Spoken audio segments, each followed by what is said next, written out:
Hello students, welcome to the online lectures of Kids Planet High School.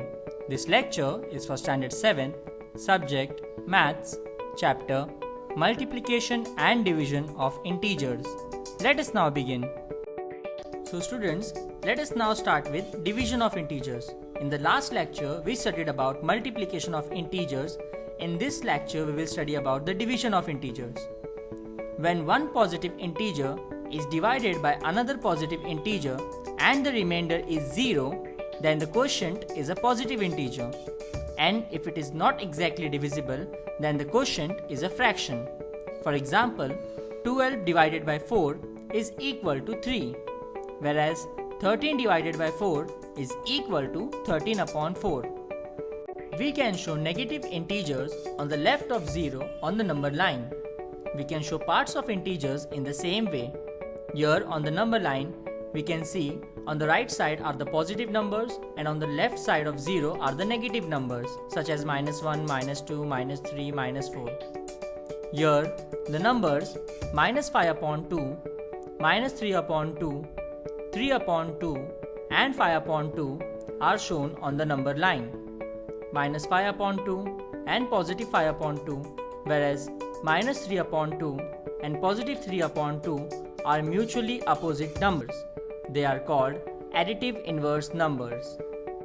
When one integer is divided by another non-zero integer, it is customary to write the denominator of the quotient as a positive integer.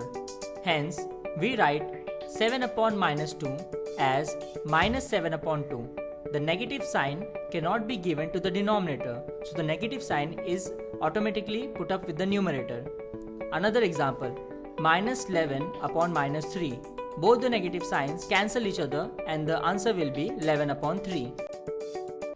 Let us go through the rules for division of integers first before starting the sum. So the rules for division are as follows. We cannot divide any number by 0. The quotient of two positive integers is a positive integer, which means if one positive number is divided by another positive number, the answer will also be positive. The quotient of a positive integer and a negative integer is always a negative integer. It means when two numbers with different signs are divided by one another, they will automatically give a negative number. The fourth one is also the same. The quotient of a negative integer and a positive integer is always a negative number. Here, the numbers are interchanged. The first one is a negative integer is divided by a second positive integer. So the cumulative answer will also be a negative number. The last rule, the quotient of two negative integers is a positive number. So we can say that when two numbers of same sign are divided to each other, the answer will be a positive number, whereas if two numbers have different sign, the answer will be a negative number. Let us solve an example for the first type, that is case number 1, when both the integers are positive. Let us take an example of +68, that is positive 68 when divided by +4 means positive 4. The answer is +17, which is positive 17. Let us try it out. When 4 is divided by 68, so 4 ones are 4, 6 minus 4 is 2, the 8 we will carry forward, which is 28. 4 sevens are 28, 28 minus 28 is 0. Since here both the numbers are positive, that is +68 and +4, so the answer will also be a positive number, which is +17. Remember, when two integers are positive, their quotient will always be positive. Let us try and solve the second type of example where both the integers are negative. Let us take an example of -540 divided by -15. The answer is positive 36. Since we have read the rule already, when both the integers are negative, their answer will be a positive number. Let us try to solve the sum. 15 when divided by 540. 15 3s are 45. So 54 minus 45 is 9. The 0 we will take down. It is 90. 15 6s are 90. 90 minus 90 is 0. So our answer is 36. Let's remember, when two integers are negative, their quotient will always be positive. So the final answer is +36 or else +36. Let us solve one last type of example when one integer is positive and one integer is negative. Let's see what will be the answer. When we divide minus 260 by plus 20, that is minus negative 260 when divided by positive 20, the answer will be negative 13, because when two different numbers with different signs are divided by one another, the answer is negative. 20 divided by 260. So 20 ones are 20, 26 minus 20 will give us 6 and 0 को हम नीचे ले लेते हैं, so the number is 60. 20 3s are 60, 60 minus 60 will give us 0, so the answer is 13. और जैसा कि हमने रूल में पढ़ा था कि जब अपोजिट नंबर्स वाले साइन जब आपस में डिवाइड होंगे तो उनका आंसर होगा नेगेटिव. सो यहाँ पे नंबर्स है minus 260 and plus 20, so the answer will be minus 13. Remember, when one integer is negative and one is positive, their quotient will be negative. Let us start now practice set 9. The first question is minus 96 divided by 16 is equal to minus 96 upon 16. It is also the same format. We can write it as minus 96 upon 16. This also means divide, which is equal to minus 1 multiplied by 96, because 1 multiplied by any number is the same number. So minus 1 multiplied by 96 is in short minus 96. The same we will do for 16. 1 multiplied by 16 is also 16. 16 and 96 both are divisible in the 16s table. So we can write it down as minus 1 multiplied by 16 multiplied by 6. 16 6 होगा 96. और denominator के place में आएगा 1 multiplied by 16 multiplied by 1, because 16 ones is 16. 16 will cancel each other and the answer will be minus 6. Let us solve the second example. 38 divided by minus 57.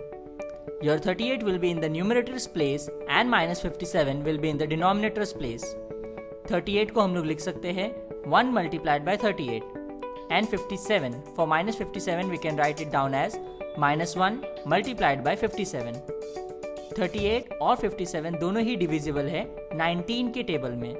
So 1 multiplied by 19 multiplied by 2, 92s is 38. वैसे ही 19 3s is 57. So minus 1 multiplied by 19 multiplied by 3. 19 and 19 will cancel each other and the answer will be 1 2s 2 and 1 3s 3. Since we know that negative sign cannot be given to the denominator, so जो negative का sign है, minus का जो sign है, वो ऊपर numerator के पास चले जाएगा और फाइनल आंसर बन जाएगा minus 2 upon 3. Let us solve one last sum of the same practice set. 100 divided by 60 will be equal to 100 upon 60. 100 and 60 are both divisible in 20's table. 25s are 100 and 23s are 60. So 20 or 20 cancel हो जाएगा and the answer will be 5 upon 3. Because both the numbers are positive, the answer will also be a positive fraction. So the final answer is positive, यानी कि plus 5 upon 3. Let us solve the second question. Write 3 divisions of integers such that the fractional form of each will be 24 upon 5. हमें 3 ऐसे integers लिखने हैं जिनका final answer आना चाहिए 24 upon 5. So now students, how to solve this kind of sum? It's very simple. We just have to take the quotient 24 upon 5 and multiply it by different kind of numbers. Like first one in which we are doing is 24 multiplied by 2 and 5 multiplied by 2. Just remember that जो number हमने ऊपर multiply किया है numerator में, the same number will also be divided in the denominator's place. So 24 2s is 48 and 5 2s is 10. So the answer is 48 upon 10. ऐसे ही हमें 2 बार और करना है because the question was write 3 division of integers such as the fractional form of each will be 24 upon 5. So हमें 3 ऐसे integers ढूंढने हैं जिनके डिवाइड करने के बाद जो फ्रैक्शनल फॉर्म है वो होना चाहिए 24 upon 5. So उसके लिए हमें 24 upon 5 लेना है एंड उसे मल्टीप्लाई करना है by 3 different numbers, जैसा हमने फर्स्ट वाले में किया by 2. So 24 2s is 48 and 5 2s is 10. So 48 upon 10 हमारा पहला आंसर है. For the second one, second वाले के लिए हम मल्टीप्लाई करते हैं by 10. 24 multiplied by 10 upon 5 multiplied by 10. 24 tenza is 240 and 5 tenza is 50. So 240 upon 50 इसका fractional form भी होता है 24 upon 5. The third one, 24 multiplied by 5 whereas 5 multiplied by 5. So 24 5 होगा 120 और 5 5 होगा 25. इन दोनों नंबर 120 और 25 इन दोनों को ही डिवाइड करने के बाद फ्रैक्शनल फॉर्म मिलेगा 24 upon 5.